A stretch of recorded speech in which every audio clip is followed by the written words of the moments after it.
Assalamualaikum warahmatullahi wabarakatuh. Kami dari kelompok 3. Di sini kami akan mempresentasikan mengenai konsep dasar model supervisi program bimbingan dan konseling. Anggota kelompok 3 yaitu ada Ade Bagaskara, Cori Kresedia, Maratus Soleha, Naziratul Munawwaro, dan Putri Hayama. Hakikat supervisi layanan bimbingan dan konseling. Supervisi layanan BK yaitu upaya untuk mendorong, mengkoordinasi, dan menuntut pertumbuhan konselor secara berkesinambungan baik secara individu maupun kelompok agar lebih memahami dan lebih baik bertindak secara efektif dalam melaksanakan layanan bimbingan dan konseling sehingga mampu mendorong pertumbuhan siswa secara optimal. Supervisi yaitu segenap usaha untuk menstimulasi, mengkoordinasi, dan membimbing secara kontinu pertumbuhan guru. Supervisi dilakukan dalam rangka menjamin yang berkualitas. Artinya, keberhasilan pelaksanaan supervisi diukur dari peningkatan prestasi belajar siswa. Selanjutnya, saya akan menjelaskan tujuan dari supervisi bimbingan dan konseling. Tujuannya yang pertama adalah untuk mengendalikan kualitas. Di sini, supervisor bimbingan dan konseling bertanggung jawab untuk memonitor pelaksanaan kegiatan bimbingan dan konseling serta hasil-hasil yang berupa kehidupan dan perkembangan dari konseling itu sendiri yang lebih baik.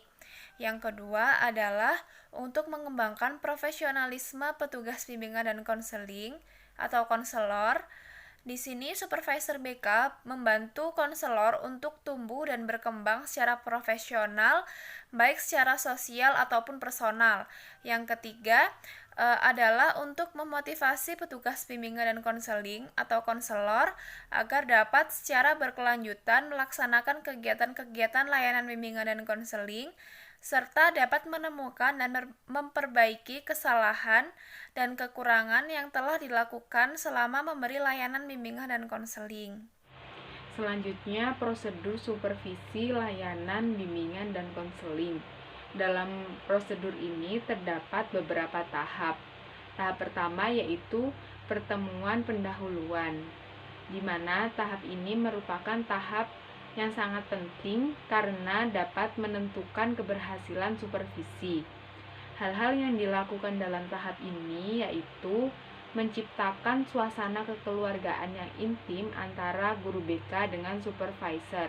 Misalnya diawali dengan kegiatan beramah tamah menggunakan topik netral. Hal ini bertujuan agar komunikasi selama kegiatan dapat berlangsung secara efektif. Kemudian membuat kesepakatan atau kontrak antara guru BK dengan supervisor tentang aspek proses layanan bimbingan dan konseling yang akan dikembangkan dan ditingkatkan. Misalnya keterampilan berpikir kritis dan kemampuan lainnya.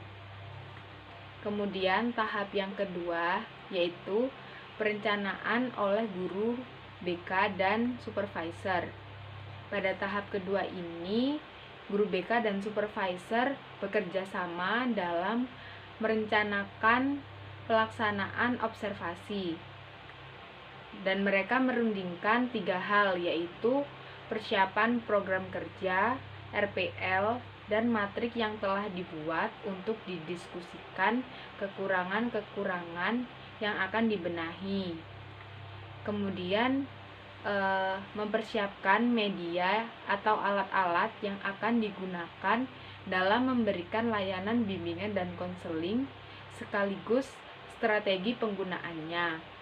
Yang ketiga yaitu cara mencatat atau perekaman data yang akan digunakan oleh supervisor beserta arah pengambilan data. Hal ini perlu dibicarakan supaya guru BK tidak merasa terganggu saat sedang melakukan proses layanan bimbingan dan konseling. Selanjutnya, pada tahap 3 yaitu pelaksanaan layanan. Pada tahap ini, pelaksanaan latihan mengajar dan observasi, di mana guru BK melakukan proses layanan bimbingan dan konseling, dan supervisor melakukan pengamatan secara cermat, menggunakan instrumen observasi.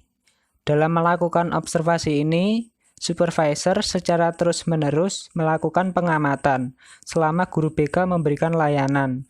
Namun, supervisor hanya menekankan dan mencatat bagian yang menjadi sasaran saja. Sedangkan pada kegiatan lain hanya dicatat kesan umumnya saja.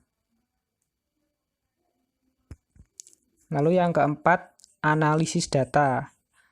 Pada tahap keempat ini menganalisis data. Di sini supervisor mengajak guru BK untuk mendiskusikan apa yang telah dilaksanakan guru BK saat proses layanan. Dalam mendiskusikan hal tersebut sangat diperlukan suasana kekeluargaan untuk mencegah timbulnya suasana mengadili terhadap guru BK.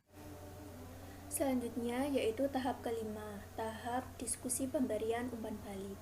Pada tahap ini bertujuan untuk memberikan umpan balik yang dilakukan oleh supervisor kepada guru BK.